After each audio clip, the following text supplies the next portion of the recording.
Performing in London is always more pressured, not only because it's one of the biggest arenas we play, but it's also my hometown. It's where my parents and my family come and see the show. It's my hometown, so it means a lot more to me, do you know what I mean? All of them mean a lot. I'm not trying to say that I'm digging a grave now, but no, I love it, because all my family and everyone from, like, you know what I mean?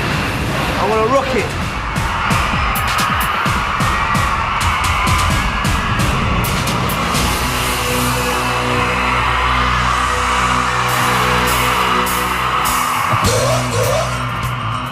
All my family's been major influence on me because, like, when I grew up, they was in a band, they was on the Cool Notes.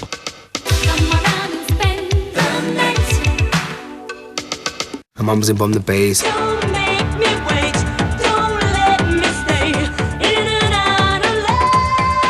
All of it taught me a lot, like growing up around music and stuff, like meeting people and stuff.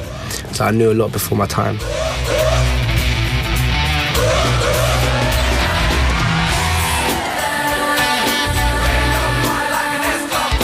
How proud can you be as a dad? Don't know. I mean, he's a good boy, immensely, really. Really proud.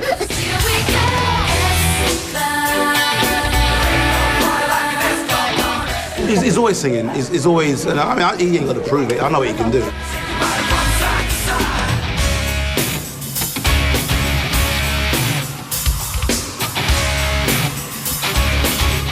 None of this has really gotten to his head.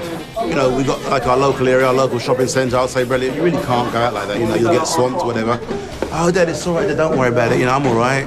You know, I'm just normal. You know. My dad, well, he spotted my dancing talent early.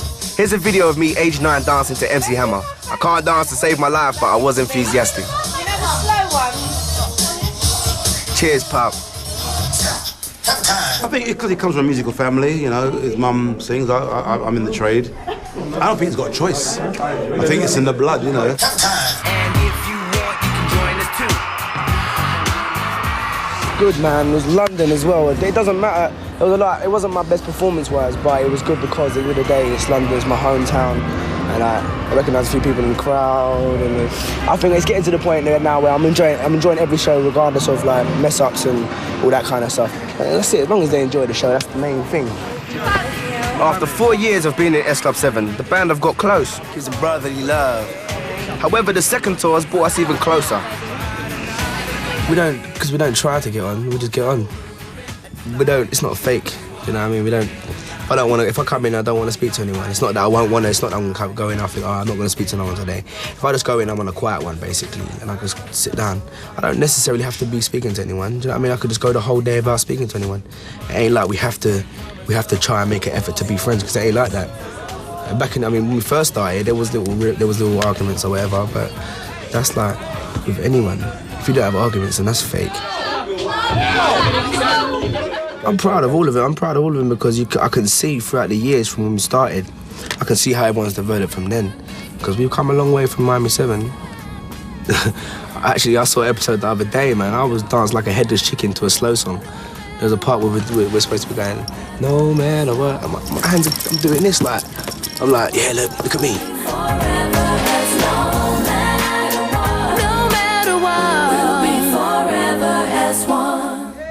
Now, the adrenaline rush of performing to 15,000 fans is huge up on stage. But that's where the S Club comes into their own. Everyone changes when they go out on stage.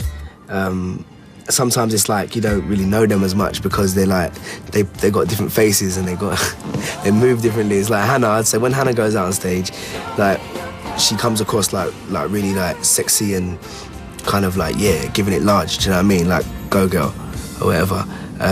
But backstage, she's just Hannah sitting down, like cup of tea, biscuit.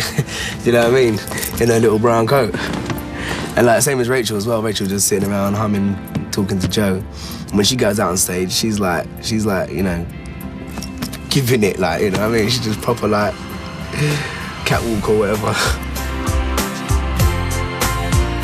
Joe now, she just rock chick.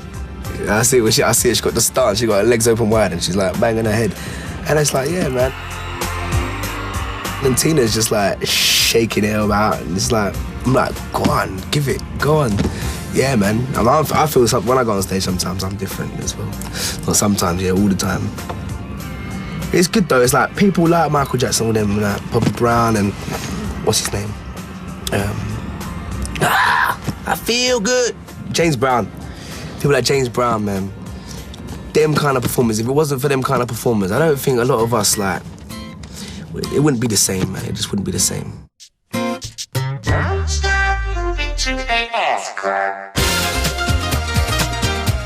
Touring is very much about the family you take on the road. And the key part of the family are our 7 backing dancers.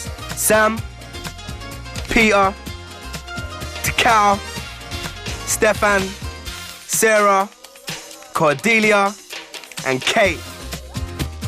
Having dancers is cool, because then you got like a bigger crew with you, because you got the musicians, which are cool, we got the dancers, and everyone's just like, you know, after work we hang out and, you know, just have a laugh. And it's good because it's like one big family and you're all in it together, and it's like, you know, it wouldn't work if it was like, okay, there's S Club 7, and then there's the dancers, and then there's the musicians, and then when it comes to the stage time, we all just come together. We all know each other well enough to have a good, you know what I mean, have a good like working relationship. A good working relationship is essential, as the Carnival Tour is the most grueling show that I've ever done. It's very intense, especially in this show where we are in so many different numbers. And it has pushed us all, I think, it really has, because it's a hard show to dance, it really is. Physically, we are getting to the stage now where we're just like, oh, after the tour's finished, we're just going to collapse and just be like... I prefer a challenge than to go out there and, you know, because we've all trained or worked for what we have to do, so to have the biggest challenge is the biggest goals at the end of the day. In Viva La Fiesta, it's all about freestyling and showcasing the dancers' talents. Every night they go for it, busting some shape. Have you seen the freestyle bit? You just break out and go crazy. Getting more adventurous and trying little things out. You know, if they don't work so well, then maybe trying something the next night.